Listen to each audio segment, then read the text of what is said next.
Assalamualaikum warahmatullahi wabarakatuh.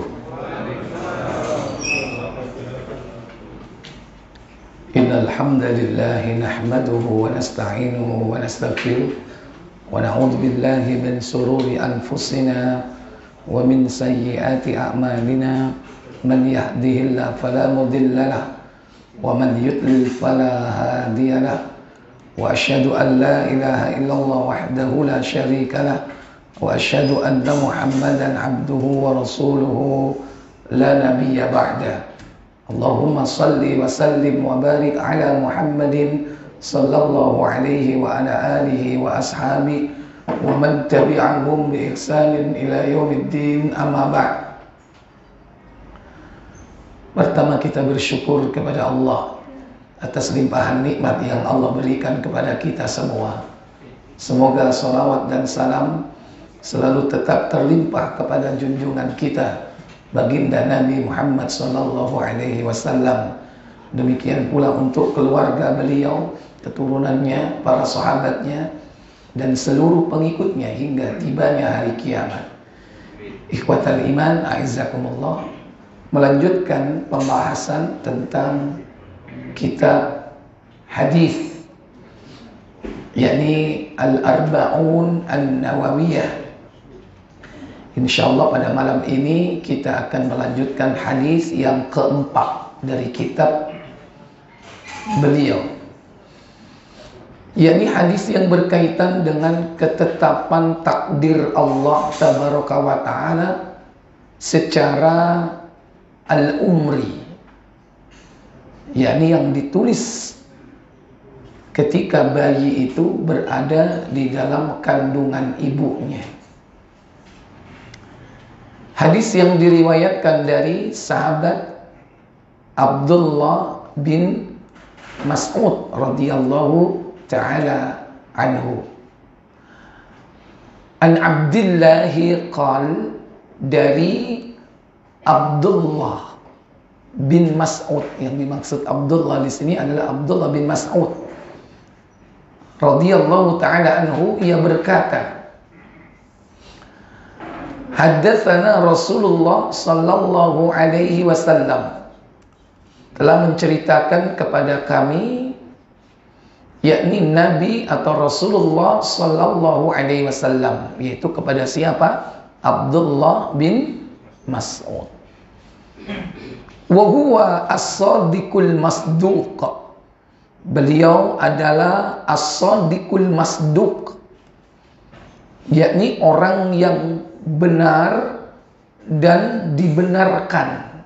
As-sadiq, yang benar, ucapannya benar, karena beliau tidak pernah berdusta seumur hidupnya, walau sekali saja. Makanya dia disebut as-sadiq, orang yang benar. Al-masduq, dan dibenarkan. Artinya Allah pilih beliau sebagai Rasul yang membawa risalah, sehingga apa yang beliau bawa wajib dibenarkan. Al-masduq, benar, dibenarkan. Benar ucapannya, dibenarkan risalahnya. Apa yang beliau bawa dari Allah Tabaraka wa Ta'ala. Beliau mengatakan, inna ahadakum, sesungguhnya salah seorang di antara kalian, yujma'u khalquhu, dikumpulkan proses penciptaannya fi batni ummihi, yaitu di dalam perut ibunya. Maksudnya di dalam perut ibunya, yaitu di dalam rahim. Karena rahim ada di rongga perut. Ada rongga dada, ada rongga perut. Yang membatasinya yaitu diafragma. Di rongga perut itu banyak. Maka siapa saja yang mati karena sebab penyakit yang ada di rongga perut, maka dia termasuk syahid akhirat. Kanker serviks, melahirkan, kanker usus, liver, pokoknya ada di situ. Namanya disebut al-mabtun, dari kata batnun. Batnun itu perut. Al-mabtun, penyakit yang ditimbulkan atau yang disebabkan oleh yakni apa yang ada di dalam perutnya, termasuk yang non medis, ya, melembung wetenge tapi gak loro secara medis. Biasanya kena apa? Santet. Biasanya sing diserang apa? Wetenge. Mabtun. Nah, fi batni ummi, di sini dalam rahim ibunya, arba'ina yauman, selama 40 hari. 40 hari di sini yakni dalam riwayat yang lain disebut dengan nutfah. Nutfah. Nama lain dari nutfah adalah mani. Air apa? Mani. Mani itu baik laki ataupun perempuan punya mani. Nama lainnya nutfah. Jadi kalimat mani itu bukan sesuatu yang jelek diucapkan, ya. Itu bahasa Al-Quran, bahasa As-Sunnah. Cuman orang sekarang dengernya itu nggak enak. Mani gitu ya. Lebih keren apa? Sperma daripada mani. Baik. Jadi 40 hari masih berupa nutfah atau bercampurnya mani antara laki dan perempuan. Atau kalau kita pernah belajar, bertemunya antara spermatozoa dan ovum. Setelah bertemu menjadi zigot, maka berkembanglah menjadi janin. Tsumma yaqulu fi dzalik alaqatan mithla dzalik. Kemudian dia menjadi alaqah, yakni segumpal darah selama 40. Tsumma yakunu fi dzalika mudghon mithla dzalik. Kemudian dia menjadi mudghah, yaitu segumpal apa? Daging di sini. Jadi kalau alaqah ini apa? Segumpal darah. Kalau mudghah segumpal daging. Jadi 40 udah berapa kali? 3. 40 kali 3 berapa bulan? 120 hari kok bulan. Cik suwene. 120 hari berapa bulan? 3 apa 4? 4 apa 3? 4 bulan. Cuman kalau dalam Al-Quran itu dilanjutkan setelah mudghah itu menjadi izom. Izom itu tulang. Setelah tulang kemudian dibungkus dengan daging. Fakasawnal izoma lahma. Kemudian tulang itu dibalut oleh daging. Itu udah proses lanjutan. Tapi disebutkan dalam hadis ini baru 3 tahap. Nutfah, alaqah, mudghah. Adapun izom wa kasawnal izoma lahma ada di dalam surah Al-Mu'minun pada ayat yang 12 dan 13. Surah Al-Mu'minun yaitu surah yang ke-23, yaitu pada ayat yang ke-12 insyaallah ya. Kok CC?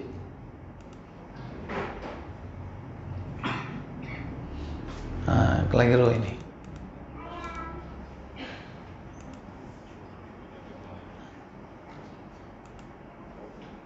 Nah, walaqad khalaqnal insana min sulalatin min tin, dan sungguh telah kami ciptakan manusia yakni di dalam sulalatin min tin, dari saripati tanah. Kemudian tsumma ja'alnahu nutfatan, kami jadikan nutfah, sperma, mani, fi qararim makin, di tempat yang kokoh. Afwan, ini bahasa Inggris terjemahnya ya. Mbo apa iki kan? Pokoknya saya nerjemahkan di sini. Kemudian pada ayat yang ke-14,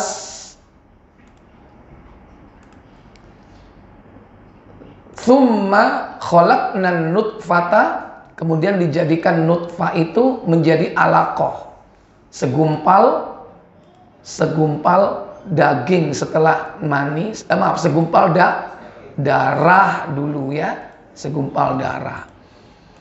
Kemudian fa khalaqnal alaqah,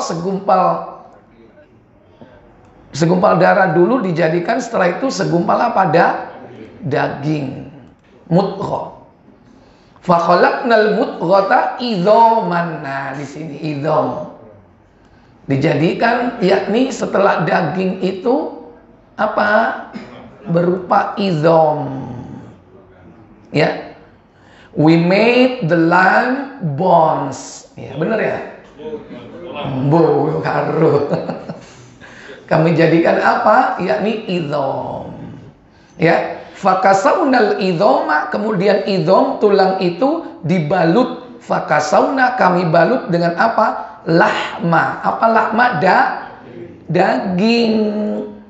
We cover the bones with flesh.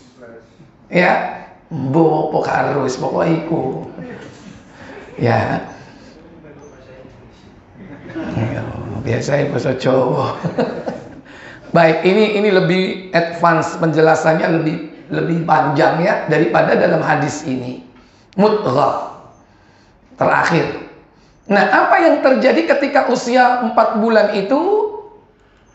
Tsumma yursalul malaku, kemudian kami utus malak. Malak di sini tunggal ya, satu. Fayanfukhu fihi ruh, kami perintahkan malaikat itu untuk meniupkan ruh. Kemudian fayu'maru bi arba'i kalimat, kemudian aku perintahkan malaikat itu untuk menulis 4 ketetapan. Apa 4 ketetapan itu? Yakni tentang ketetapan takdir, bikat birizkihi wa ajalihi, yaitu tentang rizkinya, wa ajali, tentang ajalnya, kapan kematiannya. Kemudian wa amalihi, tentang amal perbuatannya. Bahkan yang keempat, syaqiyun am sa'idun, yaitu tentang apakah mereka celaka atau bahagia. Jadi rizki, ajal, amal, celaka, bahagia sudah ditetapkan oleh Allah Jalla wa'ala. Fawalladzi la ilaha ghairu, kemudian Nabi bersumpah, demi Allah yang tidak ada ilah selain Dia, Allah.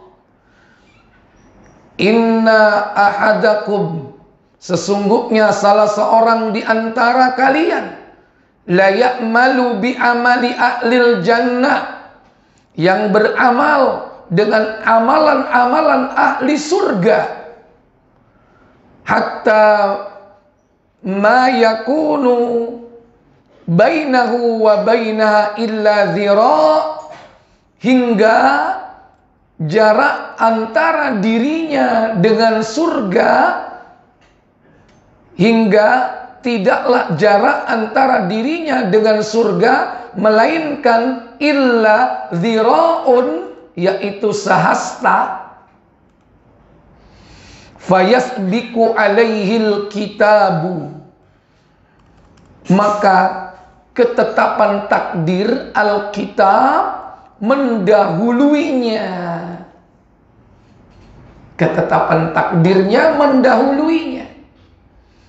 Sehingga apa yang dilakukan? Faya'malu bi amali ahlin nar, maka dia beramal dengan amalan ahli neraka di ujung hidupnya di dunia. Padahal disebutkan di situ jarak dengan surga hanya sebatas apa? Sehasta. Fayadkhuluha, maka dia akhirnya memasuki mana? Memasuki neraka. Sebaliknya, wa inna ahadakum la ya'malu bi amali ahlin nari, dan sesungguhnya salah seorang di antara kalian telah melakukan amal perbuatan, yaitu amalan ahli neraka, hatta ma yakunu, hingga tidaklah antara dirinya wa bainaha, jaraknya dengan surga, melainkan illa dhira'un, yakni tinggal satu hasta, fayasbiku alaihil kitabu, kemudian dia takdir, ketetapan takdirnya mendahuluinya. Faya'malu bi amali ahlil jannah, kemudian dia beramal dengan amalan ahli surga di ujung hidupnya di dunia. Kemudian dia mati dengan amalan itu, fayadkhuluha, maka dia akhirnya masuk ke dalam surga. Bapak Ibu, saudara-saudari sekalian yang dirahmati Allah Jalla wa'ala, dari hadis ini kita bisa mengambil pelajaran yang pertama, bahwa Allah itu menetapkan takdir seluruh makhluknya. Seluruh makhluknya itu ditetapkan takdirnya. Bahkan Allah menciptakan makhluk pertama kali itu adalah kolam. Apa kolam? Pena. Dan pena ini diperintahkan oleh Allah untuk menulis catatan takdir dari awal sampai akhir. Itulah yang disebut dengan takdir azali. Kenapa? Karena makhluknya belum ada, belum dicipta. Adapun ketetapan takdir yang ada dalam hadis ini adalah takdir al-umri. Takdir secara spesifik yang terjadi pada setiap manusia, yang ditulis khusus bagi orang itu. Kalau yang azali itu seluruhnya, global. Seluruh kehidupan awal sampai akhir. Itu takdir azali. Baik. Dalam sebuah hadis, takdirnya itu ditulis 50.000 sebelum Allah menciptakan langit dan bumi. 50.000 apa? 50.000 tahun.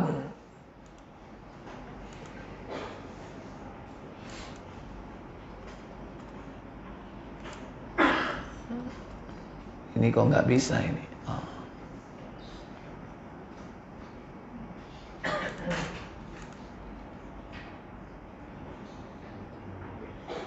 Dari sahabat Abdullah bin Amr bin Al-As, katanya dia mendengar Rasul sallallahu alaihi wa alihi wasallam bersabda,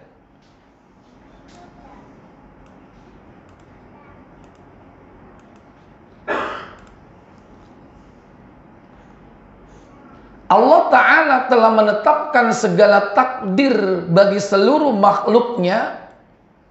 Kataballahu al-maqadirul khalaiqi, Allah telah menetapkan, yakni ketetapan takdir seluruh makhluk. Jadi bukan hanya manusia. Kalau tadi kan khusus manusia kan, ini seluruh makhluk.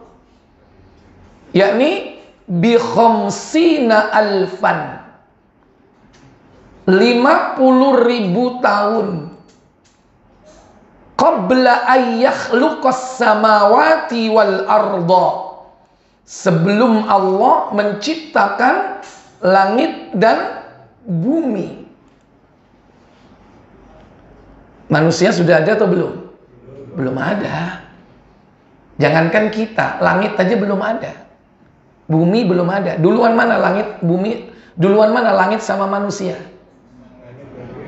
Duluan mana bumi sama Adam? Iya, dulu langit, dulu bumi.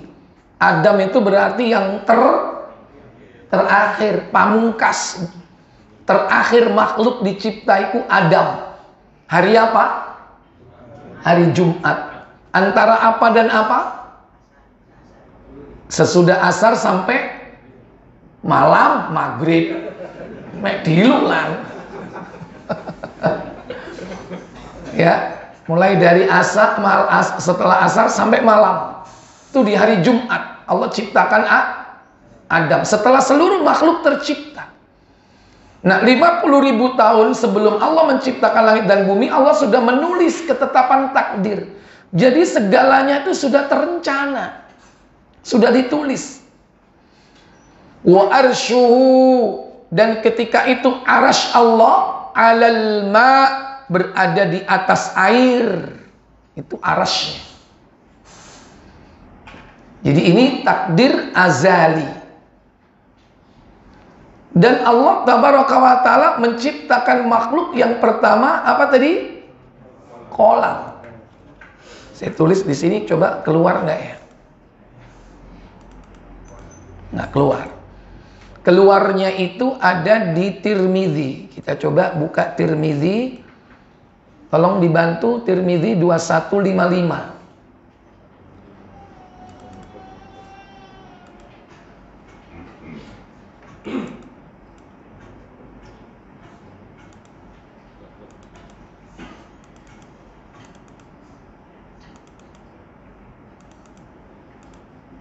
Ya, silakan baca. Yahya bin Musa menceritakan, pinjam yang cocok aja di sebelahnya atau di belakangnya.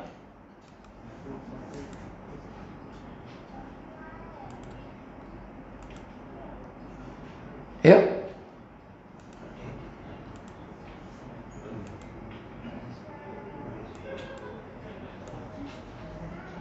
2155, bener kok. Para pemimpin yang menyesatkan.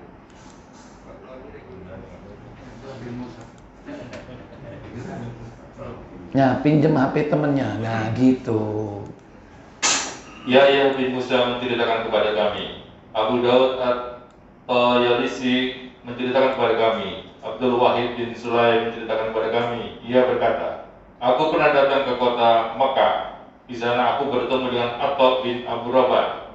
Lalu aku berkata kepadanya, wahai Abu Muhammad, penduduk Basra banyak yang memperbincangkan tentang masalah qadar. Jadi penduduk Basra di Irak itu muncul yang pertama kali penentang takdir. Tokohnya adalah tokohnya adalah Ma'bad al-Juhani. Itu di kota Basra, menentang takdir. Sudah muncul kelompok Qadariyah, nggak percaya sama takdir. Lanjut. Ia berkata, wahai putraku, apakah engkau membaca Al-Quran? Aku menjawab, iya. Ia kembali berkata, bacalah surat Az-Zukhruf. Aku pun membaca, Amin. Demi kitab Al-Quran yang menerangkan, sesungguhnya kami menjadikan Al-Quran dalam bahasa Arab supaya kamu memahaminya.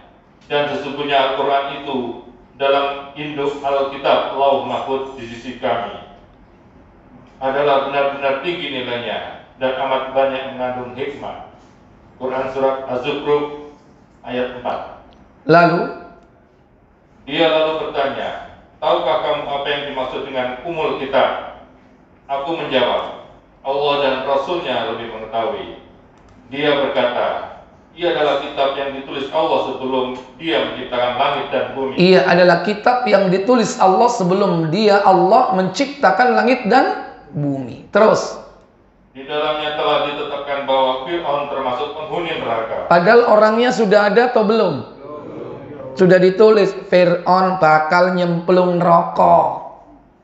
Orangnya belum ada. Jangankan Fir'aun, langit bumi belum ada. 50.000 tahun sebelum langit bumi dicipta. Di dalamnya juga telah tercatat firman Allah, binasalah kedua tangan Abu Lahab, dan sesungguhnya dia akan binasa. Berarti pertemuan kita di sini ini sudah ditetapkan oleh Allah nggak? Sudah ada tulisannya nggak? Sudah. Sing melebu sopo, sing absen sopo, ditulis rinci. Sing ngantuk sopo, rinci, ya. Engko mulai dhisik mampir nang warung dhisik, rinci nanti, lihat aja nanti. Ya, rinci semua. Termasuk nama-nama kita ini ditulis nggak? Ditulis. Lho lapo biyen kene kok ribut golek jeneng, ya. Namanya lo sudah ada di situ. Tadi Fir'aun, berarti namanya Fir'aun. Abu Lahab sudah ada nggak namanya? Lo ngono lo biyen bapaknya bingung golek jeneng sopo ya. Padahal wis ana jenenge. Baik. Terus kemudian Atok berkata, aku lalu bertemu dengan Walid bin Ubadah bin As-Samit, sahabat Rasulullah SAW. Kemudian bertanya kepadanya, apa wasiat ayahmu ketika dia akan meninggal dunia? Ia menjawab, ayahku memanggilku dan berkata kepadaku, wahai putraku, bertakwalah kepada Allah. Ketahuilah bahwa dirimu tidak akan dikatakan telah bertakwa kepada Allah hingga kamu beriman kepada Allah dan seluruh takdirnya. Bahkan keimanan kepada takdir itu termasuk rukun apa? Rukun iman yang keberapa? Rukun iman yang ke-6. Berarti kalau nggak beriman kepada takdir, berarti imannya tidak sempurna. Atau bahkan dia dikategorikan telah kufur. Jika kamu meninggal dunia dalam keadaan tidak beriman kepada itu semua, maka kamu akan masuk neraka. Iya. Kemudian aku pernah mendengar Rasulullah SAW bersabda, sesungguhnya makhluk yang pertama diciptakan oleh Allah adalah kolam. Iya. Makhluk pertama kali, ya, yang dicipta oleh Allah Tabaraka wa Ta'ala yaitu kolam. Apa kolam? Pena. Setelah Allah ciptakan kolam pena, apa kata Allah kepada kolam? Allah lalu berkata, tulislah. Iya. Lalu pena itu diperintah oleh Allah, uktub, tulislah. Terus apa jawab kolam? Ia menjawab, apa yang harus aku tulis? Madza aktub, apa yang harus aku tulis, wahai Allah? Kemudian apa jawab Allah, perintah Allah? Allah memerintahkan, tulislah tentang qadar, apa yang telah lalu dan apa yang akan terjadi hingga hari akhir. Iya. Uktubil maqadiral khalaik ma huwa kainun ma huwa yakunu kainun ilal abad. Mulai dari yang pertama sampai yang terakhir, tulislah. Jadi Allah itu sudah buat apa? Blueprint, sudah buat blueprint. Padahal makhluknya belum ada. Oleh karena itu, para ulama merumuskan dalam mengimani takdir itu harus melalui 4 rukun. Rukun pertama adalah al-ilmu, bahwa Allah itu mengetahui segala sesuatunya, ilmu. Yang kedua al-kitabah, yaitu pencatatan. Allah pertama kali ciptakan makhluk yaitu kolam diperintahkan menulis. Ini rukun kedua al-kitabah. Yang ketiga al-masyiah, kehendak. Artinya dari yang ditulis ini mana yang dikehendaki dan mana yang tidak dikehendaki. Barulah yang keempat al-khalqu, yaitu penciptaan makhluk terakhir. Dan penciptaan makhluk itu bukan hanya fisiknya, tapi Allah ciptakan juga perilakunya, amal perbuatannya. Makanya manusia memiliki karakter tersendiri dan perbuatan-perbuatan yang spesifik. Allah ciptakan semua itu. Ikhwatal iman, a'izzakumullah. Kembali kepada hadis tadi. Nabi kemudian disebut dengan as-sadiq, orang yang benar, wal masduq, dan yang dibenarkan. Diawali hadis ini dengan kalimat itu karena hendak menerangkan perkara yang sangat penting, karena ini merupakan dasar akidah. Jangan sampai orang tidak percaya kepada ketetapan takdir. Yang ketiga, bahwasanya setiap makhluk, khususnya manusia, telah ditetapkan takdirnya sejak dia berusia 4 bulan di dalam kandungan ibunya. Tentang apa tadi? Rizki, ajal, amal, celaka atau bahagia, surga atau neraka. Tragisnya, tapi itulah ketetapan Allah Jalla wa'ala. Tapi kadang orang pernah ngomong begini, lah iya, iku wis ditetepno jodohe, kait nanggone kandungan wis ditetepno. Pernah dengar nggak ini? Hah? Pernah nggak? Padahal di 4 tadi itu jodoh ada nggak? Jodoh ada nggak? Nggak ada. Tapi ya benar, jodoh pun ditetapkan sebetulnya kan? Tapi secara spesifik kalimat jodoh nggak ada. Kira-kira dari 4 itu, jodoh itu yang mana? Rizki. Rizki itu rinciannya macam-macam. Jangan memahami itu rizki hanya apa? Al-fulus. Orang kadang memikirkan kalau rizki itu duit. Akhirnya prinsip hidupnya apa? Laisal fulus min alamatil mampus. Kan di duit mampus, ya kan? Padahal rizki itu luas, rizki itu. Sehat, rizki nggak itu? Rizki. Waktu luang seperti ini, rizki nggak? Banyak orang bingung pengen punya waktu luang belajar agama, susah. Kenapa? Dikejar target. Ya, karena ngurusi dunia. Kita beruntung diberi rizki oleh Allah. Makanya jangan memahami hanya fulus. Kadang orang itu, afwan, rizki duitnya dikurangi, tapi rizki ilmunya ditambah. Betul nggak? Pensiun, duitnya kurang nggak? Tapi banyak waktu belajar ngaji. Sing tambah apa nih? Ilmu. Gak percaya? Delok nang Al-Falaq. Sing belajar alif bata ngaji, wong tua apa wong nom? Akeh pensiunan. Biar gak duwe waktu belajar ngaji. Itu rizki itu. Sekarang pensiun tidak seperti dulu duitnya. Tapi apa? Ilmunya ditambah, maka beruntunglah. Kalau enggak apa? Anak. Kalau enggak apa? Istri. Duwe titik, bojone akeh. Ono enggak?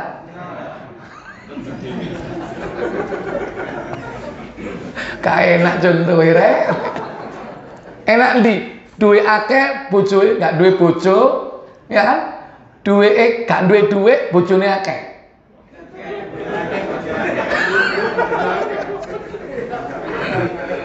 Wes bah karepmu apa karepmu, ya. Tapi semua nggak lepas dari takdir.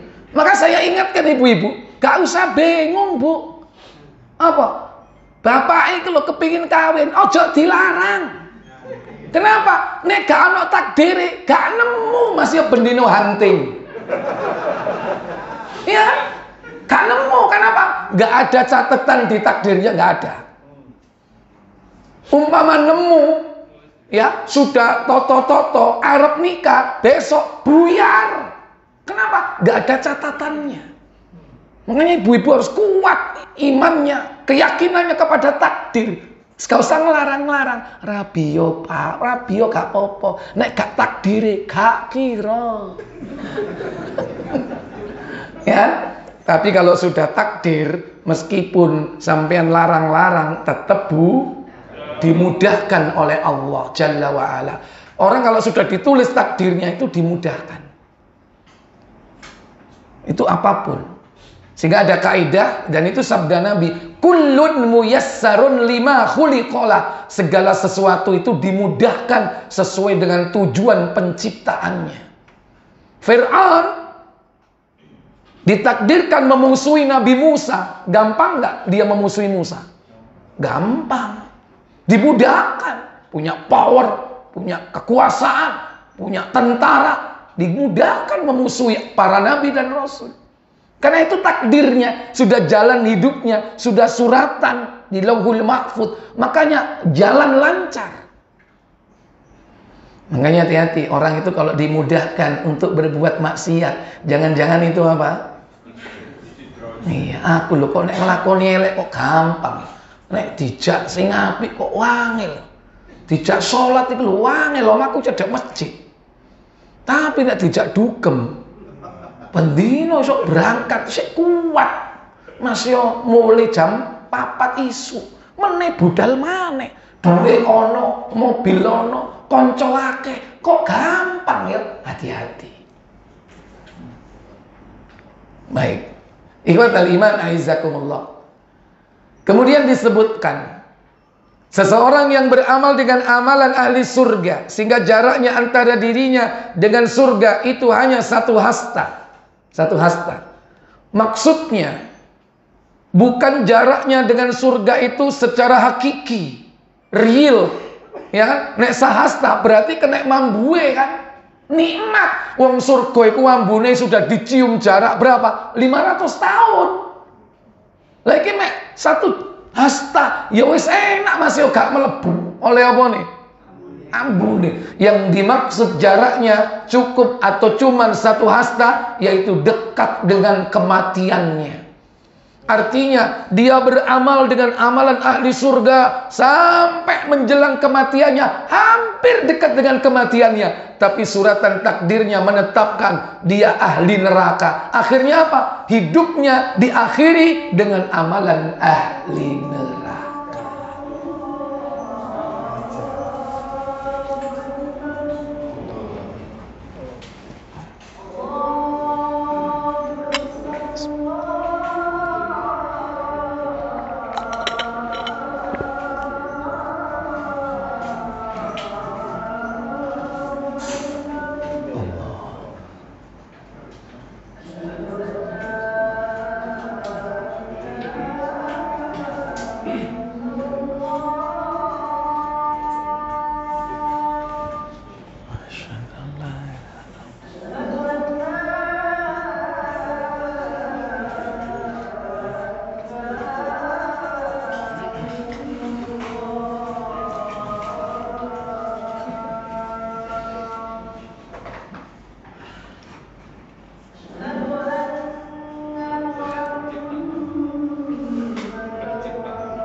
Baik Bapak Ibu, saudara-saudari sekalian yang dirahmati Allah Jalla wa'ala.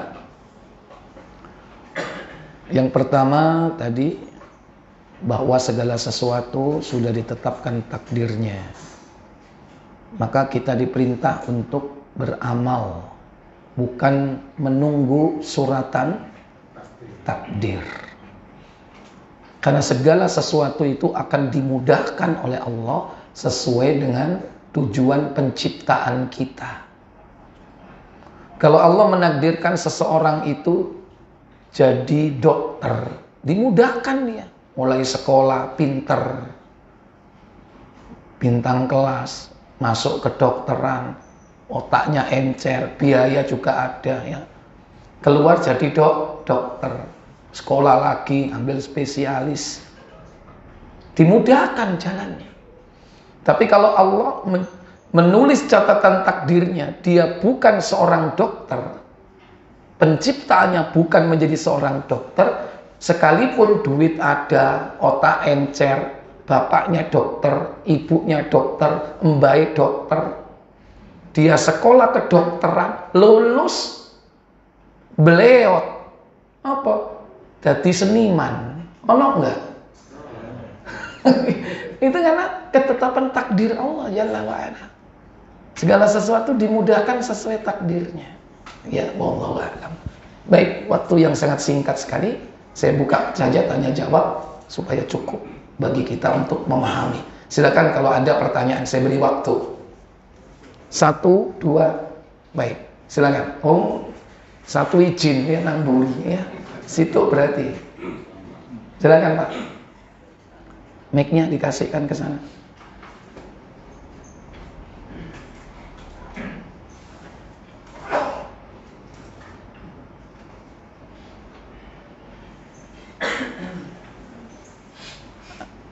Satu lagi mungkin boleh? Ya, 2. Baik, silakan singkat. Waalaikumsalam warahmatullahi.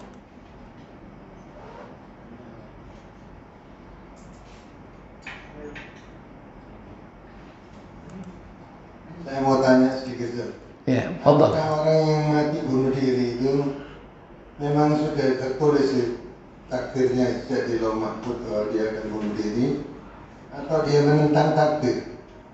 Iya. Sehingga dia menjadi orang yang berdosa dan bersalah. Iya. Baik, cukup, terima kasih. Baik.